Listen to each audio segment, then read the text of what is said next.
Nathan, welcome to Culture Camp. Hi. Hello. Nathan, tell us about your work and who you are and what you do. Yes. So I'm Nathan Nalla, founder and director of the Riot, which is an organization that's all about supporting other organizations to develop strategy around equity, diversity, and inclusion, otherwise known as EDI or DNI, or add in any other acronym that you've heard. But it's all about sort of helping organizations to understand some of the challenges and barriers that might exist within their workforce relating to these issues, and sort of guiding them on a journey really to addressing those issues. Some of that looks like strategy development, and some of it also looks like sort of learning content as well. So really sort of trying to educate people around some of the different challenges that exist, um, and giving people the practical tools to actually make a change within their organizations. Yeah. And so, Be the Riot is a name that hopefully stands out. Hmm. But there's sort of real meaning behind it in that so much of what we have seen over time historically is that legitimate movements for change have been labeled as riots, and actually demonized as riots. And we saw that many years ago with women's rights movements. Ironically, we're still seeing that today with Yeah. women's rights movements. We saw it with the first prides that took place, being described as disruption, rioting. We've seen it recently with very peaceful Black Lives Matter protests, vigils for people like Sarah Everard. Um, we've seen that language being used to prevent people from having a voice. Hmm. And so being the riot is all about encouraging people, inspiring people to have a voice within their workplace, whatever stage or whatever placing you are within the organization, there is the ability to make an impact and have change. And so the name sort of speaks to that. But as much as it's about empowering people, it's also about having the right sort of systems in place and processes to make sure that any changes can be long term. Fab. So I was going to ask about the name because I love that word "be" in there, and it's kind of Mm, embodying that change and being that change, isn't it? yeah, Rather than yeah, and maybe that's disruptive. Hopefully, that's disruptive if you're in spaces that don't feel equal, don't feel safe for people. yeah, But let's yeah. start off. You mentioned the word meanings there, so let's do some basics first. So the meanings of EDI, Hmm. equality or equity, diversity, and inclusion. Could you break it down for us? Yeah, definitely. I like to start with the D, the diversity, maybe because it's the simplest one. And often what I find is that people do use the words diversity and inclusion interchangeably. Okay. They don't mean the same thing. No Sometimes you do hear people distinction. say diversity when actually maybe they mean inclusion, vice versa. And diversity is about the mix, right? It's about having a variety of things. We talk about the workplace, it's about having a range of different people from different backgrounds, whether that be ethnically, culturally, to people of all different ages, people of different genders, people of different religious backgrounds, and different social economic backgrounds as well. So it's just about, difference. And there's so many statistics and studies that show us that actually having an organization where you have people from a variety of different backgrounds brings nuance, it brings new perspectives, it brings different experiences into the organization, into your problem solving ability and your decision making ability. And actually, what some of those statistics show, or some of those studies show, is that when you do have more diversity in an organization, you're likely to perhaps have a bit more conflict in terms of coming to decisions because people are coming from so many different perspectives and have so many different ideas.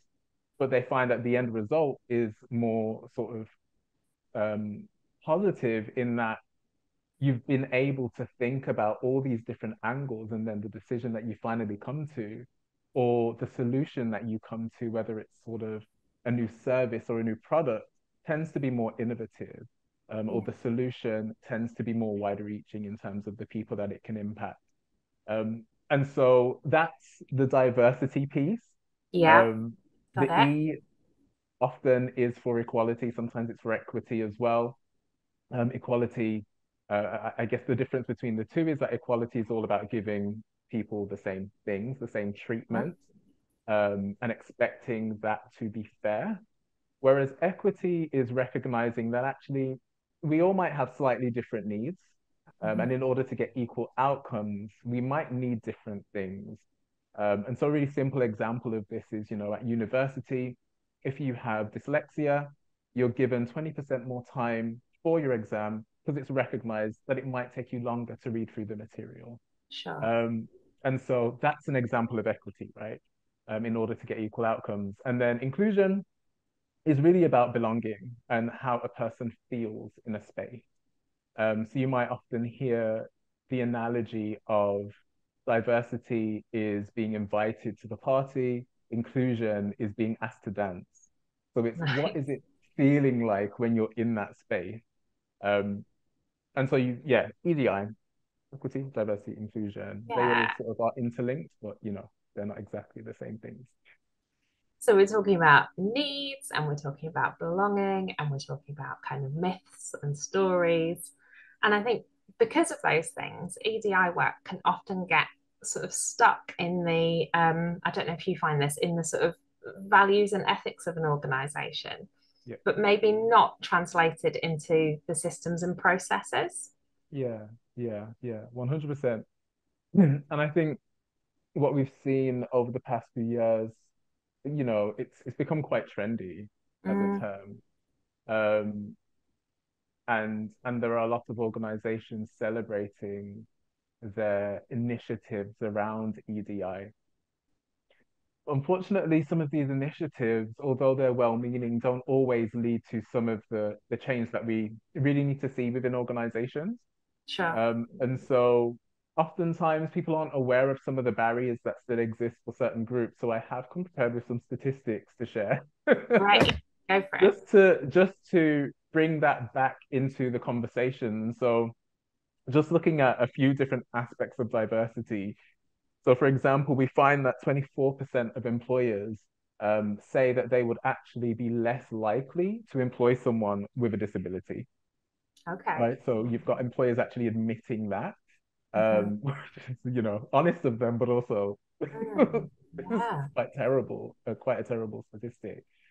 We find that LGBTQ plus people are at least 10% more likely to experience workplace conflict Okay. um, compared to non-LGBTQ plus colleagues. And that conflict, within that survey, which was done by CIPD, they found that conflict looks like being undermined, being humiliated, and also included verbal abuse and discrimination. Mm, We think about race, graduates from Black and Asian and ethnic minority backgrounds are twice as likely to be unemployed as their white counterparts. And so there's not, yeah, it would be good to, digest these different statistics when you get time. mm, But they're all pointing to kind of different challenges and different stereotypes and different barriers right through the journey. When it comes to gender, we still have pay gaps here, in this country. And actually, there's a lot of sort of think pieces coming out and articles coming out at the moment around how organizations forcing people to return to work is having a detrimental impact on women in particular in pursuing their careers because it's more likely that women are going to take on part-time roles or stay home yeah. and look after sort of additional responsibilities within the home.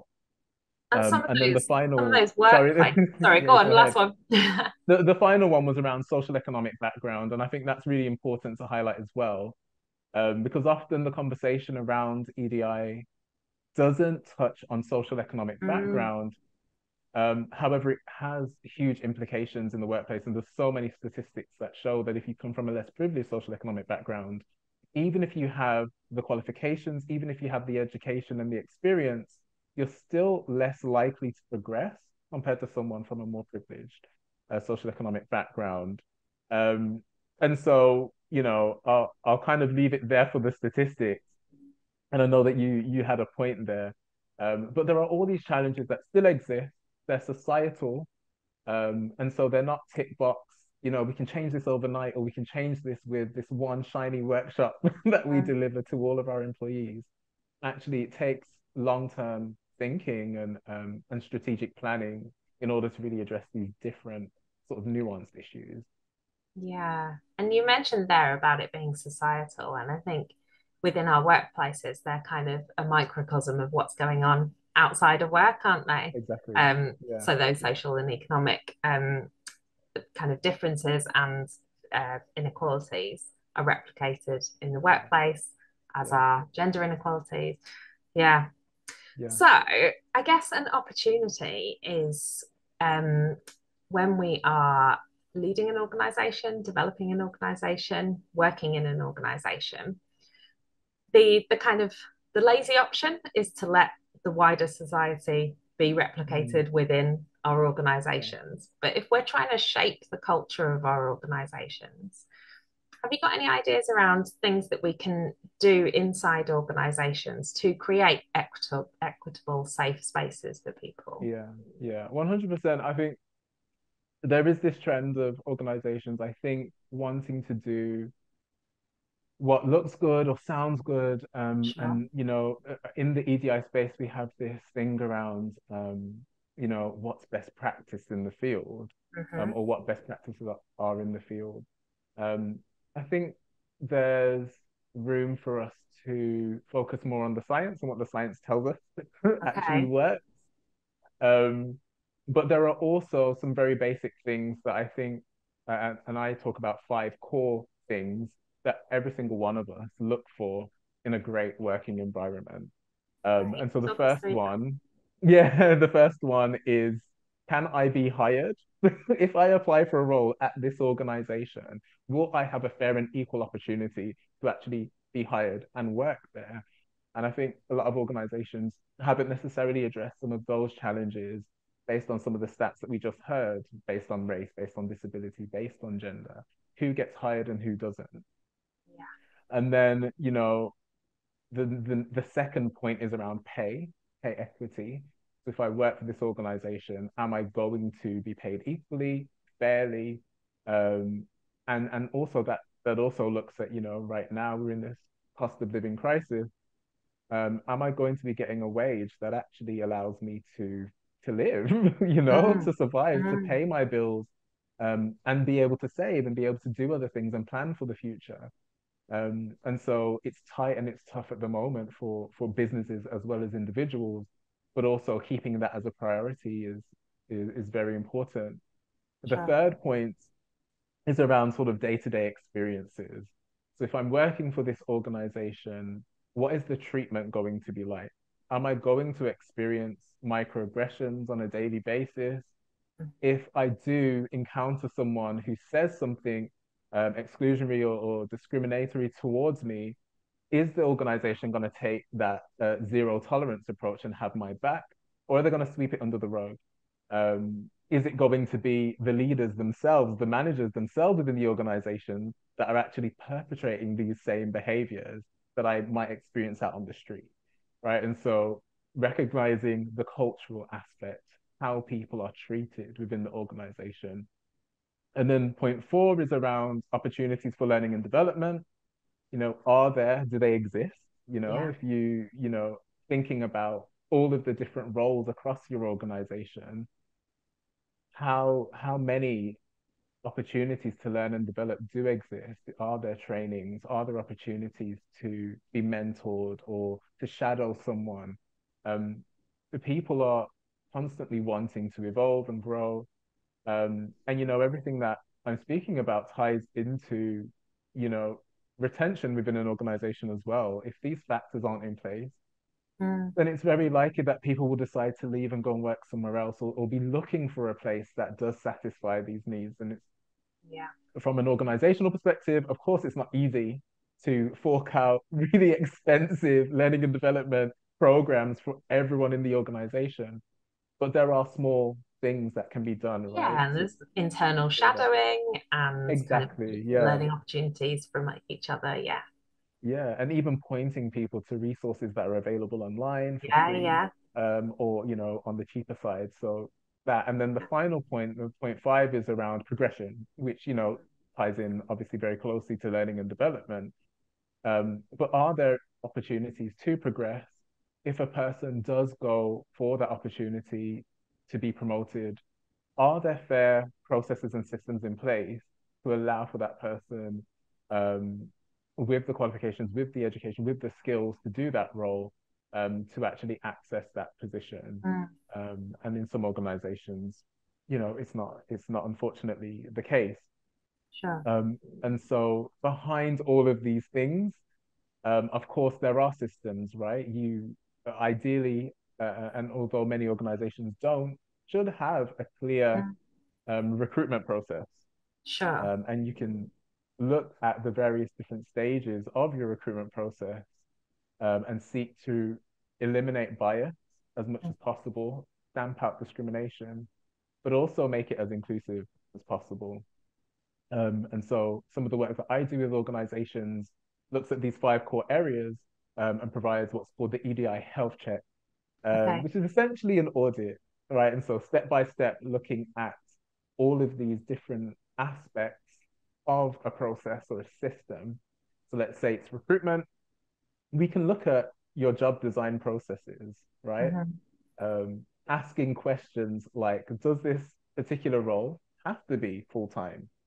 Yeah. Is there a part-time option here? Is there a job share option here? Is there a remote working option here? How can we make this as flexible as possible so that we can cast the net as wide as possible? And so, of course, it benefits the individuals who are applying who might have certain needs. But also it benefits the organization because you've got more Mm, people applying now because the role is actually more suitable for a lot of people, or at least there's flexibility there. And so that's just, the first stage. Then you yeah. might want to consider where you're sourcing your candidates from, where you're advertising. Then you want to think about, what does the application process look like? What Hmm. does it look like when someone arrives for an interview? What is that experience for people? Um, there's some interesting studies around how having a diverse panel interviewing you, actually leads to less biased hiring decisions. Okay. Um, and I like to think that that kind of works two ways, right? As the candidate coming into an organization, seeing someone on the other side who in some way looks like you or comes from a similar Yeah. background to you, suggests that you have an opportunity to work for this place. And perhaps Okay. in that moment you feel more confident and are able to perform better in the interview. Yeah. And then on the flip side, as a panel, um, there's something around the different biases that you may hold that could Hmm. be challenged, right? And so the conversations that you have about this candidate and whether they're right for the role, there might be more challenge in those conversations and getting people to think outside of their comfort zones. And actually, if there are biases there, bringing them to the forefront and being able to, challenge and address them and overcome them. Yeah. And so there are lots of different ways that the studies and the science sort of help us to do Hmm. things better. And so best practice isn't just looking at what other organizations are doing, but actually going back to what the studies say, Hmm. and where people are getting results or organizations are getting results, and yeah, looking to Yeah. implement them where possible. And I love those five points. I mean, great points for job seekers when they're considering roles, but also Yeah, yeah, because they're coming from outside of the organization. They're great questions for organizations to consider. If yeah, somebody was looking at us and was considering whether there were progression opportunities for them, yeah, would they see progression opportunities? I think they're great reflective questions that yeah, yeah. encourage some empathy. Yeah, definitely. Definitely. And I think that it's very human as well. Mm, I, yeah. I think sometimes and so, I deliver workshops, I facilitate workshops as part of my role. And oftentimes what I find is that the words equity, diversity, and inclusion spark different sort of ideas for different types of people. And Yeah. so there are some people who hear that word and are automatically defensive. They think, oh, this Hmm. isn't for me. This isn't going Hmm. to benefit me in any way. It's for all those other people, right? Yeah, yeah.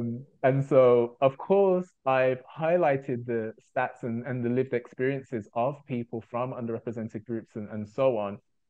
But actually, when we improve these different areas, the recruitment Hmm. processes, whether there's progression opportunities, learning and development, we actually are making the organization better for absolutely everyone.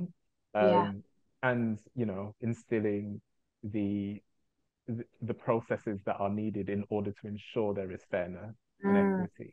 It's not just something we talk about, but actually it's something we live because we've done the work to understand how it works in practice. Yeah. Um, so Just yeah, sticking with I think it's the relatable as well. yeah, exactly. And just sticking with the kind of recruitment systems and processes. So recently, a charity that I work with put out a job, and they put it out as a job share. And Yeah. whilst the trend in the voluntary sector is for not enough people applying for jobs, this Mm. particular job was, I think they received 62 applications. So there were Wow. loads of applications for this role. And because of the job share, just because of Yeah. that one little tweak. And actually Yeah. what they were able to do is bring in two really qualified, interesting individuals with different perspectives Yeah. that could bring value to the organization. And just one other example, I was working with an NHS team recently, and they'd been doing some school visits. So they'd had children from schools coming in and meeting them and walking around and things. And there's a black woman who was working in the organisation, the NHS, and a black child came up to her and said, "Are you a manager?" And couldn't kind of believe that she was a manager, and she was able to offer a little bit of mentoring there and a little bit of Yeah. aspiration, I guess. Yeah. Um, so these there's wide reaching consequences, aren't there, to EDI work? Yeah. 100%. 100%. That's such a harrowing example, Mm, but it's so common, right? I've yeah. personally been to speaking events where I'm on the panel, and people are coming up to me asking me when the food's going to be served and where the Oh, restroom is yeah. because they think I'm part of the hospitality team. They couldn't, it doesn't fathom in their minds that, oh, who Yeah. could possibly be a speaker at this event? And so all of these biases do exist on the lines of race, ethnicity, gender, social economic background, all of these Yeah. things. Um, and so yeah, there's a lot of work to be done. Hmm. Um, the job share example is an interesting one. And I think sometimes the challenge with all of these things is it actually does require work, right? And, Of course. Yeah. it's nice to say, oh, yeah, Hmm. we're going to promote this role as a job share, but then you have to Yeah, actually think that's about what that that's looks like in double line practice. management. There's Yeah. there's implications. Yeah. And it's a huge amount of collaboration. And how do you ensure that those two individuals work well together? How do they Yeah. divide the Yeah. workload? So there's a lot of questions that do get raised with these different sort of ideas and initiatives. So it's finding ways to do the work. And for organizations that have lots of employees, um, I think it's really important that they do invest the resource Mm. and create roles, create that EDI lead role within your Yeah. organization or that head of EDI or, something to ensure that when you are going on the journey of trying to tackle these issues, Mm. you are recognizing that it's a long-term journey and that you Yeah. need the resource behind it. Um, there are a lot of organizations that do, have employee resource groups or EDI reps, Hmm. but all of the people involved have full-time roles, which are very Yeah. demanding, Yeah. and And they're quite doing often this it's work just out of one passion. person, isn't it? Quite It often often there's a is, yeah. EDI lead, and then Um, anything on that agenda is that person's job. we'll give it And all to that person, yeah, um, and which, it maybe the systems and yeah, structures that we create in organizations need to recognize that and yeah, build into everybody's yeah. job um an element of this. Yeah. Exactly that. Exactly that. You're setting that individual for failure in a lot of Yeah. cases. And they've signed up because they're passionate, but Mm. also often because of their own lived experience, which means that sometimes doing this work can be quite triggering for them. Yeah, yeah. And it does have an impact on mental health as well. So, Mm. yeah, where possible, Yeah, and I'm create the thinking of roles. an organization I worked with a while ago who had a particular member of staff who was always in the position of having to challenge things that were Yeah, going on and challenge yeah, yeah, situations, and had this sort of reputation of being difficult. And I think somehow we've got to challenge that as well, haven't we? yeah, yeah, yeah, We've got to normalize challenge, and we've got to embrace challenge and seek challenge in our day-to-day activities, so that it's not always falling to one person. yeah, yeah. It's it plays into certain stereotypes, right? Yeah, yeah, Oftentimes when women speak up, yeah, there's certain words that are used to describe them. It's not the same as when a man speaks up. When a yeah. person of color speaks up in the workplace, there are certain words that are often used to describe them: intimidating, aggressive, so on. Hmm. Um, and so yeah, these stereotypes need to be challenged as well. Yeah. Um, You've given us a yeah, real insight, Nathan, and I love the sound of your work. And I hope we continue to connect. So, where yeah, can we definitely. connect with each other, and where can other people find you? Yes. So I mean, BeTheRiot.com Yeah, website is there. There are some tools available on there. So you've got some blog posts called Be the Riot Reads, that you can, that touch on certain conversations that we've been having today, actually. yeah, Um, and then, of course, you can contact us through the website. And then there's LinkedIn as well. I'm on LinkedIn, real Nathan Nalla. You can find me. And then Be the Riot has a LinkedIn page as well. great. We'll make sure all of Yeah. those links and resources are included in our workbook and below this video.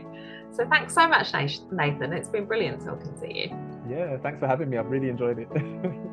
Take care. Bye bye. Excellent. Take care. Bye.